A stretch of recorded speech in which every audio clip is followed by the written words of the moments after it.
Okay, so let's take the case of here's a reservoir and there's a water fountain connected to the reservoir. And that's kind of unrealistic because normally what you'd have is a water fountain connected to a pipe network that is connected to a water treatment plant that's purified the water, but we could connect a water fountain to a reservoir, and the pressure of water is going to be related to how high the water is above the reservoir itself.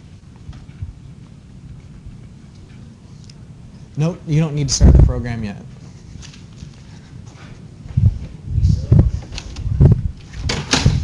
All right. So in this example that I've got on screen, I'm going to model a reservoir, a pipe, and a fountain connected to it. And we've got a water surface elevation that's defined. You can see that the water level is at an elevation of 615.47 meters. And the fountain, meaning the spout itself, is at 588.36 meters.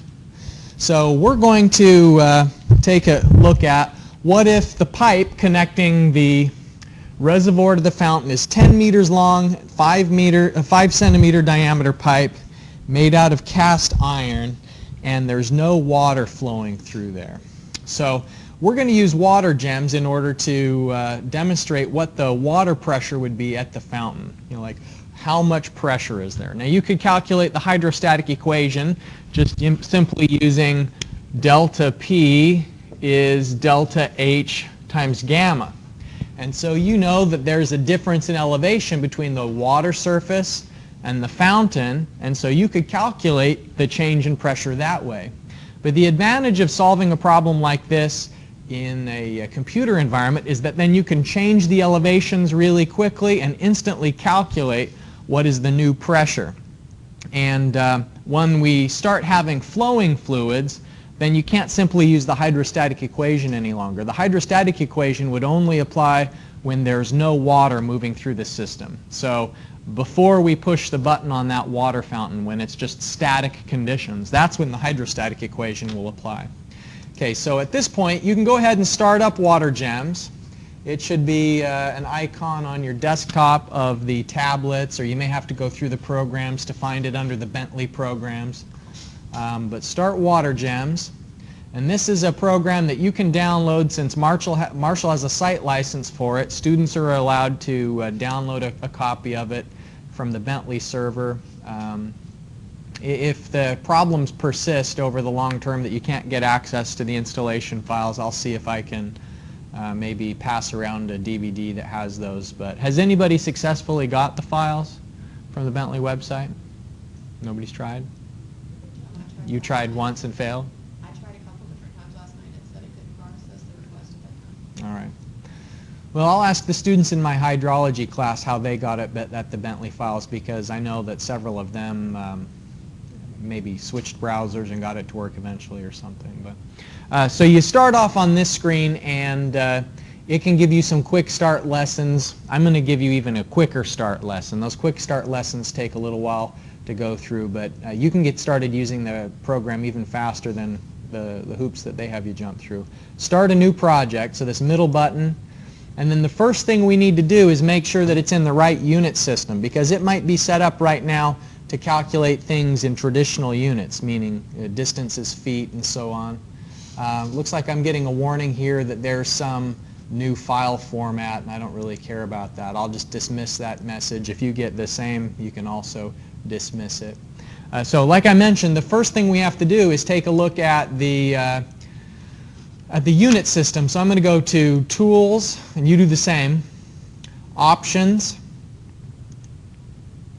and then Units, tab, and make sure it says US Customary. If it says SI, switch it to US Customary, and then click OK. If it was previously an SI, then what you should do is close it and start a new project. So close it and then start a new project. It really, really freaks out if it was in one unit system and you change it and you try and keep working. It's not like you can get halfway through a project and then switch unit systems. There's some way to do it, but you've got to be awfully careful and it's easy to mess up. And so the easiest thing is just to always check at the beginning that you're in the right unit system. So everyone should be Tools, Options, make sure that it's in SI. Because in this example we have water surface elevation in meters. Did I tell you the other thing? Flip-flop it. We're doing SI because we've got meters. So we're getting good practice making sure it's in SI. So I just switched it, so I'm going to close. Oh, I don't want to save it though. Close it. Don't save. All right, start a new project. Make sure that the units are in SI. Okay, SI is what we want. Everybody in SI? All right. All's well that ends well. Okay, let's flip back to this image here. We have a reservoir connected to a pipe, and it's connected to ultimately an outlet, a fountain. So how are we going to model that? The first thing that you look at over here are the tools you use to draw things. And this button right here is a button you use to lay down a hypothetical pipe. And so I'm just going to right-click. And when I right-click, right now it's on junction. And I want it to start at a reservoir. So I right-click to bring up the object types, and I said reservoir. So I click with a left click and then right-click again, and I want it to go to a junction. And then escape. So I've got a reservoir going to a junction. Do we need to put this to scale in any way? Good question. So what we're doing right now is completely unscaled. It assumes some scale. So if I go to the arrow button, select, and double-click that pipe element, it thinks that it has some certain length based on how long I drew that line. Like it thinks right now that the pipe length, let's see if we can find it. I usually look at it in the table rather than through here. Okay, length. It thinks it's 28 meters. I can override that though by, see where it says has user defined length equals false? If I click instead of false, if I change that to true, now what I can do is I can say no, it's not, its length doesn't depend on where I clicked on the screen, its length depends on what I type in here. And I want that pipe to be 10 meters long. So I'm just going to type in a user defined length of 10 meters. And how do you get to that properties window? All right, so if I just double click on the element, so I've got the arrow button, double click on the element, and it brings up the properties for the pipe. And I scroll down and try and find where is it saying the length, has user defined length, change it to true. So how do you get the reservoir? How do I get the reservoir? All right. If you started off, let's just say that you use this pipeline and it starts off like this and that. And I'm like, oh no, I've got an escape. I've got a junction here and I wanted a reservoir. Well, what I could do is I could now click the reservoir and then drop a reservoir on top of what's a junction right now, and then it morphs it from a junction into a reservoir. So that's another way to get what I wanted. I'm just going to delete those. So there's a couple of different ways. I can either start with the pipe button and then right-click, and it brings up this list of objects, and I want reservoir, and then left-click the reservoir somewhere, right-click to bring up the list again, and junction is how I want it to terminate with a junction, and then left-click, escape to stop drawing the line. Or I could change what's at one of these ends by putting a reservoir. I could connect a reservoir to reservoir if I wanted. In this case, I don't. Okay, so at this point, does everyone have a reservoir connected to a pipe, connected to a junction, and the pipe is 10 meters long? All right, so the way that you get it to be 10 meters long is you double-click on the pipe, bring up its properties, and then scroll down to where you can see in the physical properties has user-defined length equals true. Change it from false to true, and once you say true, then it will let you edit that field. of its length. Change the diameter and the material being used? All right, we are going to change that, yeah. I'm going to show you a different place to change it, though. Because sometimes we want to change a lot of pipes at once rather than clicking each one of them and bringing up their individual properties boxes. We can bring up a list of all the properties for every element in the model all at once. So we'll take a look at that next.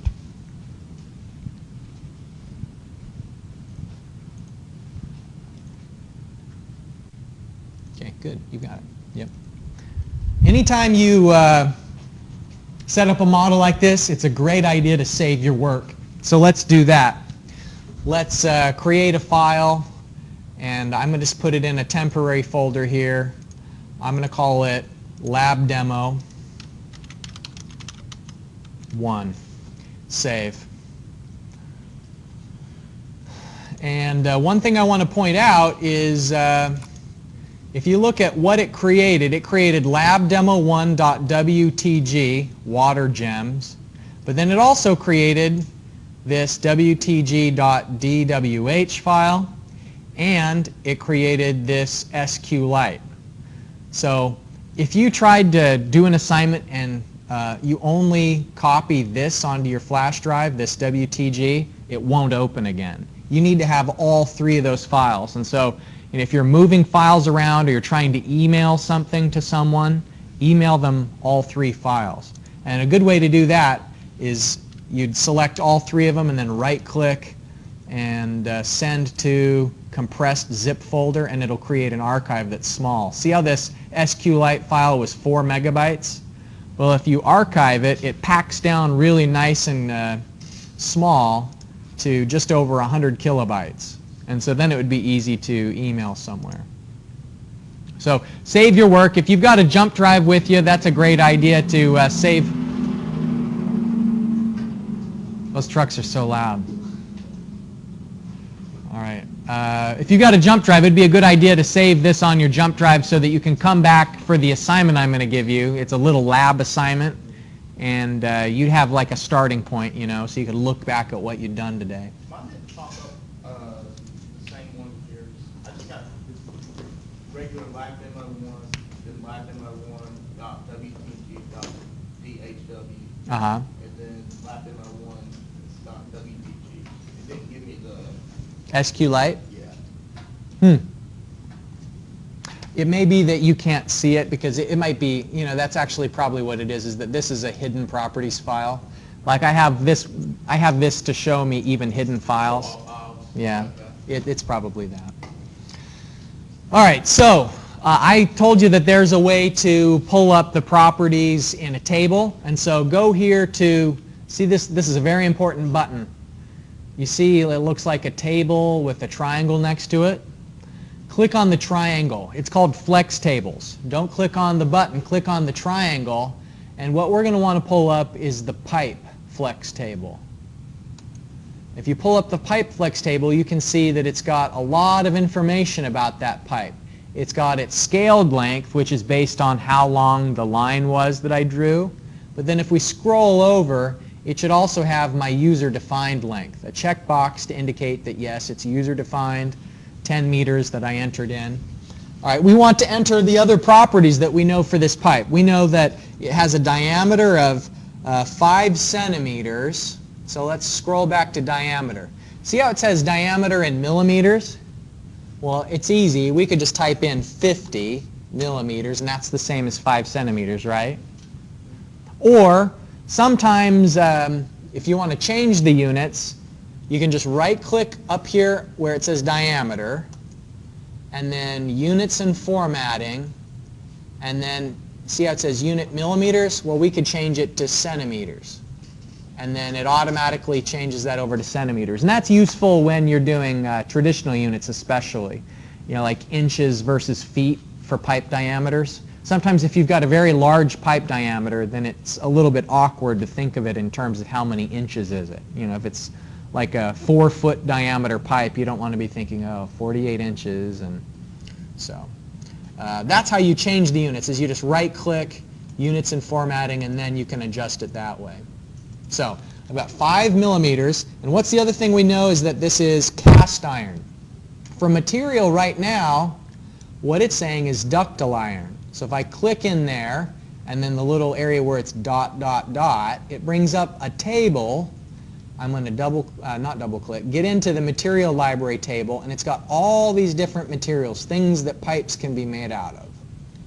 All these options. And so I'll find cast iron, and as I click on it, it knows lots of stuff about cast iron. It knows Young's modulus, Poisson's ratio. It knows about material properties like how flexible the pipe is, its strength, and for our purposes what's important is that it knows N value, C value, what's called the roughness height. So I'm just going to select that it's cast iron, and the main reason I said that is because it's going to understand some things about how rough the pipe is, and later on down the line when I'm doing actually energy loss calculations, the roughness of the pipe is a hugely important parameter. So what you should have changed is check to make sure the length is correct, change it to 5 centimeter diameter pipe, and cast iron material. All right, is everybody there? All right.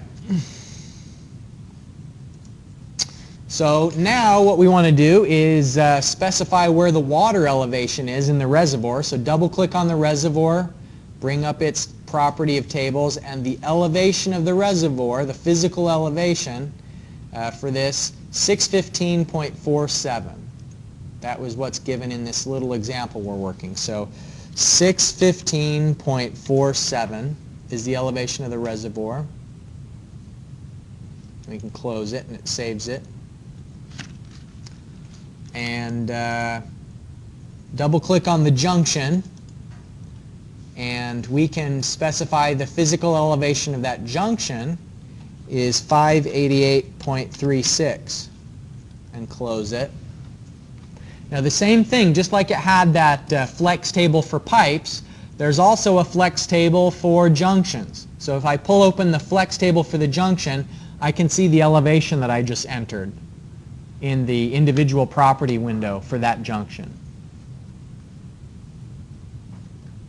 Okay, so what we've specified so far is we said where the water elevation was, we said the material type of the pipe diameter, and the pipe length, and then we're representing this fountain just as a junction. It's just a place where the elevation has been specified. We're not even telling it yet that any water is being withdrawn from the fountain. This is static conditions. So what's the pressure inside the fountain before the button gets pushed and before there's any water flowing? Just the static pressure, in other words. So could you go to those flex tables and enter in the elevation? Yeah, we can. And that becomes especially convenient when you've got lots of different elevations. So you can see I can do it individually or open up the flex table in the junction. So I could change it to 589. And in fact, I can leave that open. I don't have to close it. And I can work on other things while I leave that open. And that'll come in handy when I show you something in just a minute. Okay, let me put it back to what it was. 588.36. All right, now close that. So what is the pressure inside the fountain under these conditions? That's what I want to find out. So to run the analysis, to compute the model, you click that green arrow. Let's click the green arrow. Hopefully we don't get any errors. Green is good. Red is bad. Yellow, it depends. Sometimes you'll get a warning message that you can ignore. But green is good. So it's run that model, and if we double click on this element, junction 1, and scroll down, we should find a field where it says what the pressure is. See, pressure 265 kPa. And so it's calculated the pressure for us. And let's see how that matches what we expect from just the plain old hydrostatic equation. The plain old hydrostatic equation, the delta H was 615.47 minus 588.36, and I hear clicking. That's good. Someone's checking because I want to know what it is. Times 9810 newtons per meter cubed. So what is the delta P that we get manually? I got 265.9. 265.9 kPa. All right. So that works pretty handy. Let's check the flex table, see if we can find that same thing in the junction flex table. Pressure, 265. So the flex table is useful if you wanted to check the pressure on lots of different junctions all at once. You know what would be handy is if it just said in the labels here what the pressure was. Like if we could put some text right under the junction that could annotate what the pressure is. And so the way that we can do that is up here in this window, do a plus next to junction, and then you can see it has the label. I could turn off the label for the junction if I want. Flip that on and off. Okay, right-click on the word junction and do New Annotation. And the annotation that we're going to put on is scroll down to where it says pressure.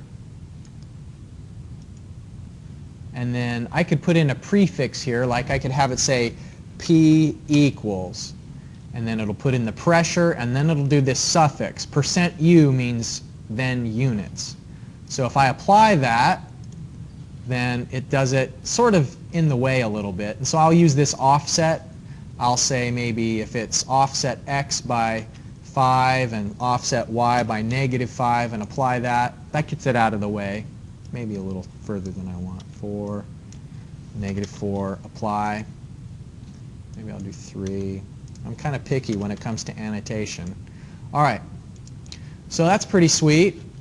Let's open up the flex table again for the reservoir. Open up the reservoir flex table. So has everybody got the same thing as me right now? A reservoir, the model has calculated once, and so that's the pressure from the last time we pressed the green button. We're going to change the elevation of the reservoir. What if instead of having that elevation at 615.47, what if the water level rises? It's a rainy day, the water level goes up in the reservoir until it's at 620. So type in 620 and then click somewhere else, you know, like in the label field or something. It didn't change it from 265 yet. It says the same pressure.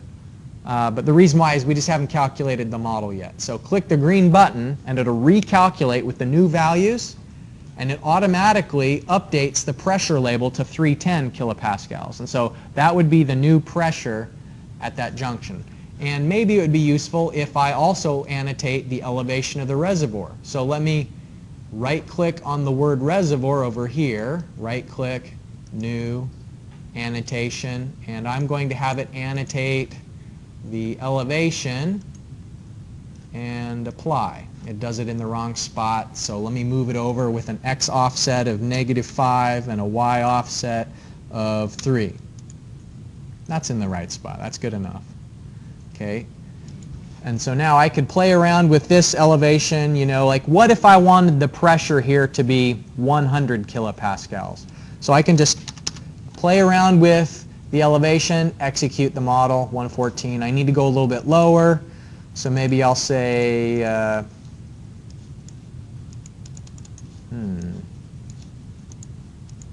okay, maybe 595.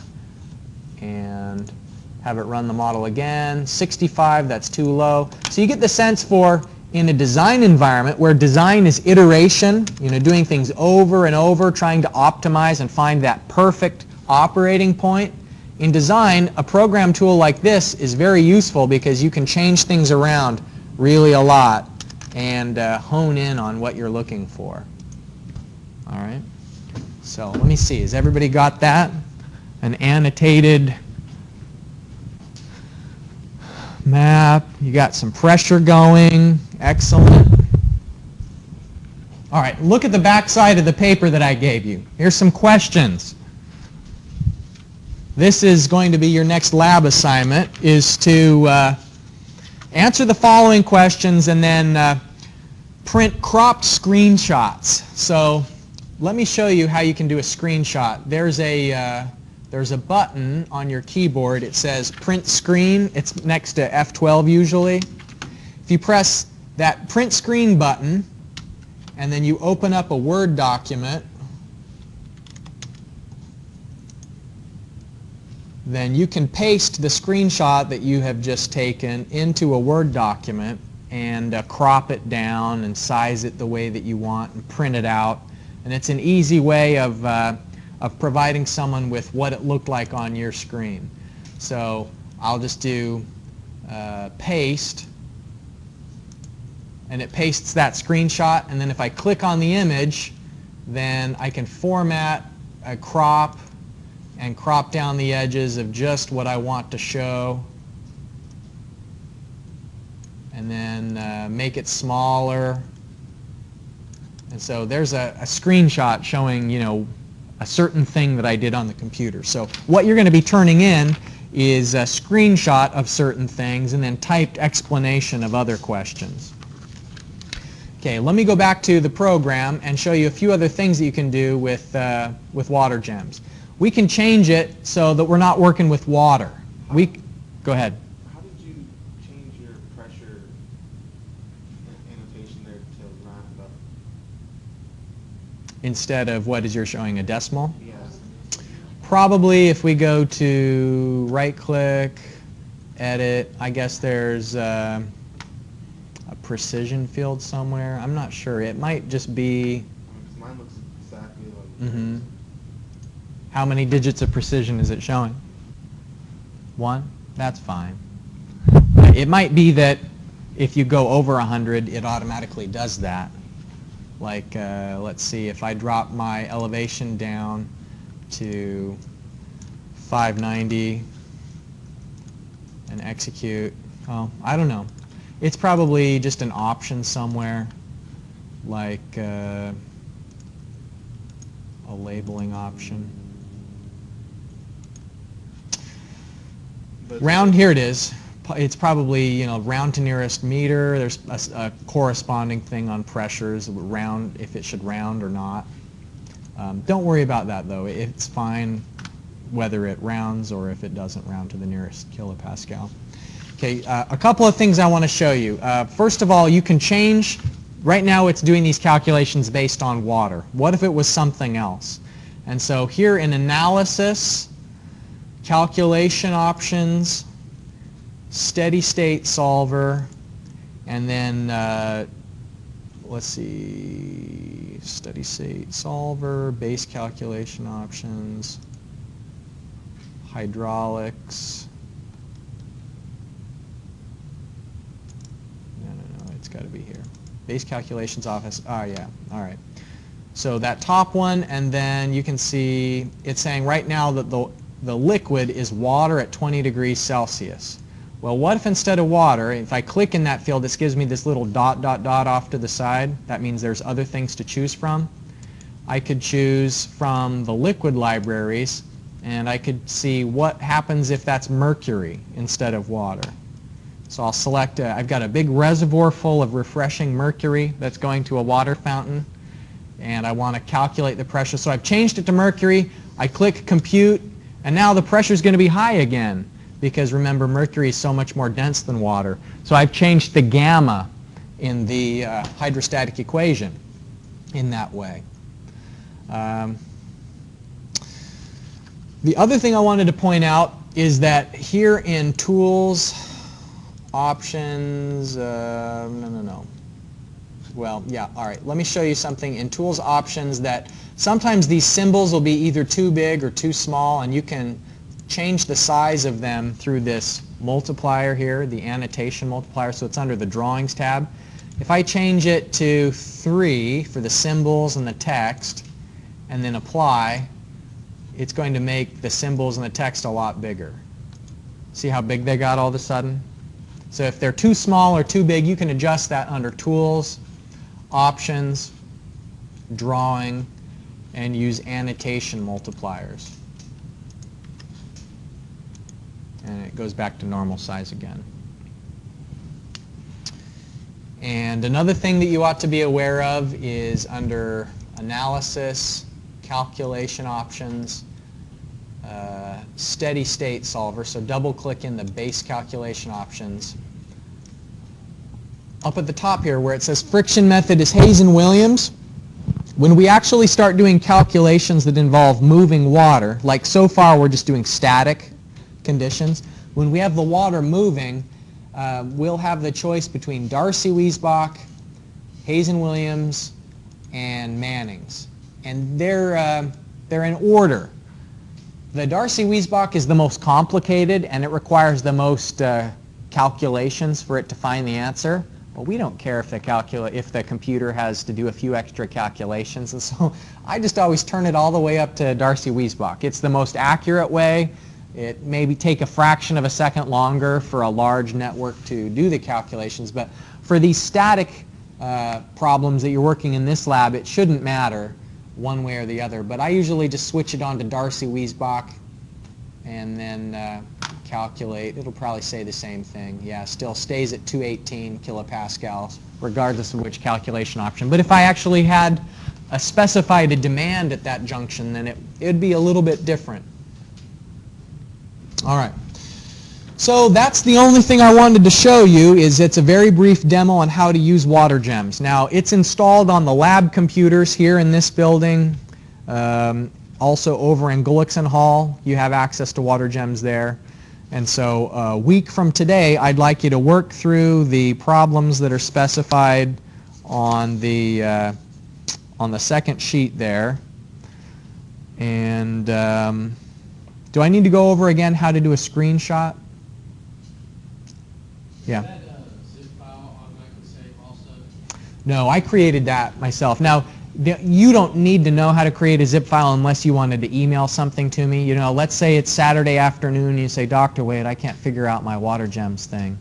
Then you'd need to create a zip file. But let me save in a different folder. I'll save as, I'm going to start a folder that's called WaterGEMS. Okay, so I'm going to call this Tuesday Lab Demo. Not emo, demo. All right, close it. Then what it created was all these different files here. And it's got a .out. That's the output from the model. Since I've calculated the model now, this is sort of like the answer. So it's got the WTG, which is mostly like labels and text and stuff. This SQLite is a database that has tons of information about the pipe properties and all the different choices I could have made at different points in the program. I'm not sure what DWH is, the output, and who knows what that is. So if I just select all of them, if I have them all selected and then I right-click, send to compressed zip folder, and I could name it Archive of Lab Demo. And then you can see the reason why I archive it is number one, so you only have to attach one file instead of attaching 5 of them. But the other one is this SQLite database is really big, unnecessarily large, and it compresses down to a much smaller file size. So it's better. Which one do we click on to actually open up and continue working? The WTG. Okay. Yeah, so if I double click on the WTG, it'll bring it up WaterGEMS. Okay, one other question. Yeah. I know they were able to get MicroStation on the computer libraries. Uh-huh. Is there any chance that could happen with WaterGEMS if it's not already on it? No. No? Mm-mm. And the reason why is that there is a limit to how many seats we can have WaterGEMS activated on, and I think they were maybe able to get an exception for MicroStation, but I don't think it came to them very easily. So Can we use these computers in the lab after class hours?